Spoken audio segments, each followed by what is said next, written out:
स्वागत है दोस्तों आप लोगों का कहानियों की हमारी इस दुनिया हंटिंग एंड हॉरिफिक में। अक्सर हम सुनते हैं कि पुराने जमाने की कुछ कहानियां सिर्फ कहने सुनने की बातें होती है, लेकिन कभी कभी कुछ जगह ऐसी होती है जहां की हवा में एक अजीब सा डर घुला होता है और वहां की कहानियां तब सिर्फ कहानियां नहीं रह जाती।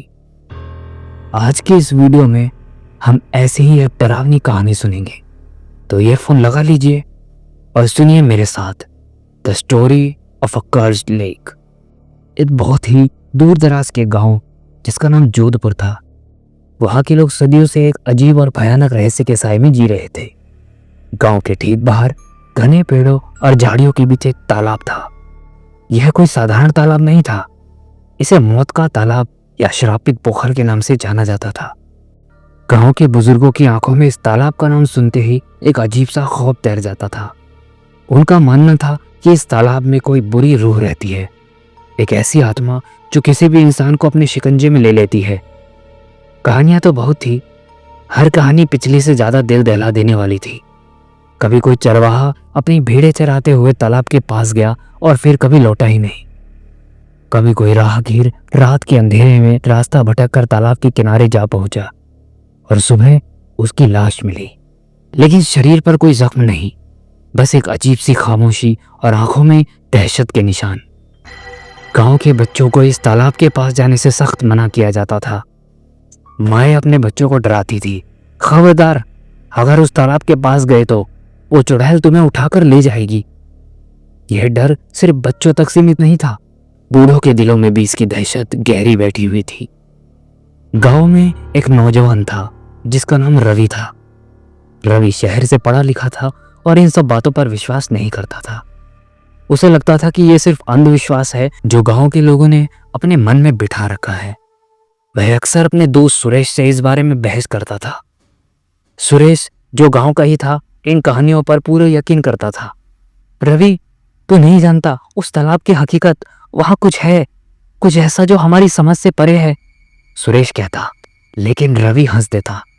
सब बकवास है सुरेश, मैंने कई बार सोचा कि एक बार जाकर देखूं क्या है उस तालाब में। सुरेश का चेहरा पीला पड़ जाता। ऐसी बातें मत कर रवि, तू जानता नहीं, जिसने भी ऐसी गुस्ताखी की वो कभी वापस नहीं लौटा। एक दिन गांव में एक भयानक सूखा पड़ा, कुएं सूख गए, खेत बंजर होने लगे, गांव में पानी की किल्लत होने लगी, लोगों की हालत खराब थी। गांव के मुखिया ने एक बैठक बुलाई, सभी परेशान थे। तभी एक बुजुर्ग ने कहा, एक ही रास्ता है, अगर हम उस तालाब से पानी ले सके तो शायद बच जाए। यह सुनते ही सन्नाटा छा गया। किसी की हिम्मत नहीं थी उस तालाब के पास जाने की। रवि ने देखा कि लोगों की आंखों में लाचारी और खौफ एक साथ दिख रहा है। वह खड़ा हुआ और बोला, मैं जाऊंगा। सभी हैरान रह गए। सुरेश ने उसे रोकने की बहुत कोशिश की। रवि, तू पागल हो गया है, तू अपनी जान दांव पर लगा रहा है। लेकिन रवि अडिग था। अगर मैं नहीं गया तो पूरा गांव प्यास से मर जाएगा, मैं कम से कम कोशिश तो कर ही सकता हूं।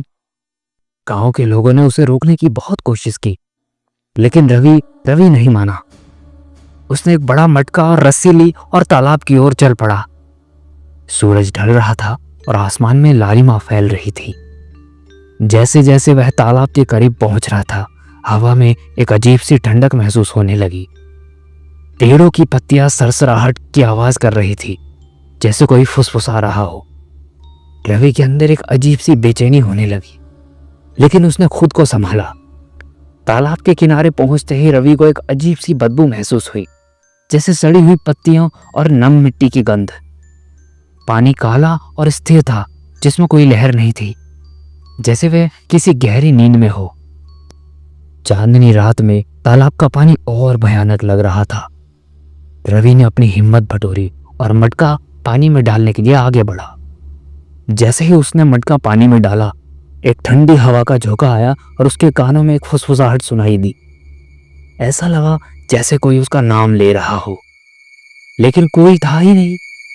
रवि ने चारों ओर देखा, लेकिन वहां सिर्फ घने पेड़ और अंधेरा था। उसने सोचा यह सिर्फ उसका वहम है। उसने मटका भर लिया और उसे बाहर निकालने की कोशिश की। तभी पानी के अंदर से कुछ चमका। रवि ने ध्यान से देखा तो पानी के नीचे उसे कुछ आकृतियां हिलती हुई दिखाई दी।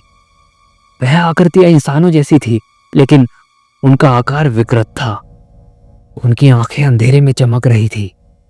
रवि का दिल जोर जोर से धड़कने लगा। उसने जल्दी से मटका बाहर निकाला और पीछे हटने लगा।